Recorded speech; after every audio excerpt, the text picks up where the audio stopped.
Good evening. Welcome to White Spaces.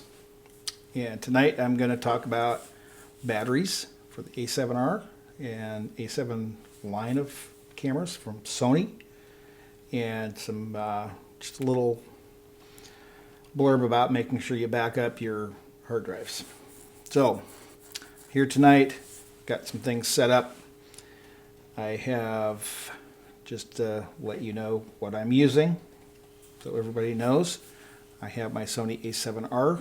I have a Zeiss Batis 85 sitting about 8 feet away from me in my little studio thing that I built. I have a powered battery that plugs into the wall as a replacement for regular batteries, so I don't have to worry about batteries. And it's been working flawlessly, by the way. I also have Blackmagic Designs Media Express software, which is what I'm using to do the recording in. And I'm recording this in 10-bit uncompressed QuickTime, which makes some fairly large files, which I'm okay with because in post, Final Cut Pro 10 just gobbles it up and spits it out, and it's beautiful. Love it. Since they're large files, I need a large storage while I'm recording, and I have little SSD drives. I have one here that's hooked up that I'm recording to. I'm not using it, or going to show you, because if I touch it, it usually goes and glitches on me, so I have to be careful not to bump things too hard or to touch it. But it's a solid state SSD drive. This one happens to be a Samsung. This is a 512 gigabyte, and I have a few of these and I like it. The one I'm using here is a 1 terabyte. And also for your photos, just to let you know, don't just keep your photos on your computer without backing them up. If you're not using the cloud or some other service that you pay for, get a hard drive, get them all on your hard drive, and keep it in a safe place. Don't have to keep it hooked up to your computer every night. If you have a desktop, then have a dedicated one to put it to. I'm using solid state. I'm not a believer anymore in the spinning disks because they fail more often. I've had real good luck with the solid state. They do cost a little more. Prices are coming down, and you'll love them. Small, lightweight, and they're fabulous. So you have no excuse to back up. Even if you use the spinning disk, back it up, put it aside, unplug it so it's not running. Just to give it extended life. Once a week, once a day, whatever you can do, back your shit up. Potty mouth. Back your stuff up. And if you don't and you lose your stuff, it's on you and nobody else but you. So the other thing I have for my setup, now that I kind of went off on a little tangent, is Blackmagic Studio's Ultra Studio Mini Recorder. This allows me to do my recording from my camera to the computer. So basically the camera is just turned on. I can set it in black and white, as you can see, and I record in black and white, but it's just on. So I'm not doing any internal recording. I'm doing it all on the computer here. And since I'm in the office, I can do that. And it's a lot easier to deal with. And then I can have long clips. I'm not limited to 2 gigabyte clips. I can also use the 10-bit uncompressed, where if I do in-camera, I cannot do that. So I prefer this in the office if I can and produce higher quality files. Unfortunately, this one is not 4K. Even if I had the A7R2 or the new A7S2 that does 4K, I would not be able to do 4K with the Ultra Studio Mini recorder. I can just do HD. That's okay. I can deal with it. HD is fine on 1080p is fine on YouTube. So anyway, batteries. Sony was pretty lame in putting out a 1 amp hour battery. Should have been at least a 2, which would have beat Canon. So needless to say, Sony got hit really hard with poor battery life for their Sony A7 line of fairly expensive camera. And I would have to kind of agree with that.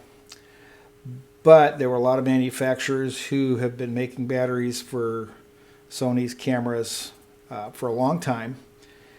And some of the aftermarket ones were 1.5 amp hours or 1,500 milliamp hours, or like 10 watt. So let's see here, 10.8 watt hour battery. And I bought a few of those. And so that kept me on par with Canon. And Canon's batteries, which were 1.8 amp hours. So the Canons were still a little better. I don't know about Nikons. I didn't look into Nikons, but I don't think they're a whole lot bigger either. And so knowing about lithium batteries, I decided to go hunt on the internet to see if they actually make a larger battery in the same physical size. So can we get more capacity? And I did. I found a 1,950 milliamp hour battery, which is just a fuzz under 2 amp hours, and rated at 14.4 watt hours, which is double what Sony has. Love it. And so we can't say any more about batteries not being decent batteries. So get a good charger, decent batteries. These were only $20. Lithium batteries shouldn't be $70. Not for these size. I can get a big 100 amp hour size for my car for $70. So this should be $5 at the most for one of these things. So you just have a whole bunch of them. So I'm going to put the link to this particular battery. It's a Terra battery pack. It is from China. And so far it's done well. I tested it with video at HD with the lens and setup and everything that I have. I did a solid 1 hour, 10 minutes before the battery ran out. And that's basically 3 cycles of 2 gigabyte files, which is like 23 minutes or so a piece because of the setting that I had on my camera. And I was not in airplane mode either. So you could probably extend it a little bit, maybe get a little bit more out of it that way. And so I've been a happy camper. So I got 2 new batteries. I'm going to buy some more and just have a whole bunch of batteries. So when I'm out in the field, charge them all up before I go, and I'll have enough to last me the day, maybe even a couple days before I start burning through batteries. And so that's basically what I have here tonight to talk about. I do have to, with this video here, I do have a USB mic up here off to my side, and I have to sync that sound to this video because this software doesn't recognize any other microphone except the one that's on the computer. Even if I shut that microphone off, it still records onto it. Don't know what it's about, but I have to use an external microphone, next way to record externally, and I am doing that on the computer at the same time I'm doing the video, and just going to save that file. My other way of doing that, if I'm in a place where I can't take my USB mic is I'll use my iPhone.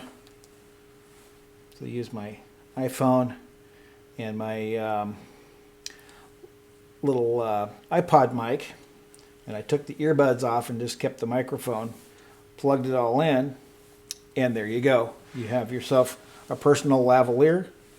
Turn your program on, turn it on to record. You put the little mic right on you and have this in your pocket, and away you go.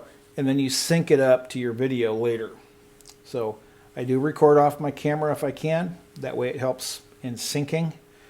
You also want to do the clapping, do all that stuff for syncing. Since I don't have a little mini clapper, I just use my hands, and it works just fine. So that's about what we have.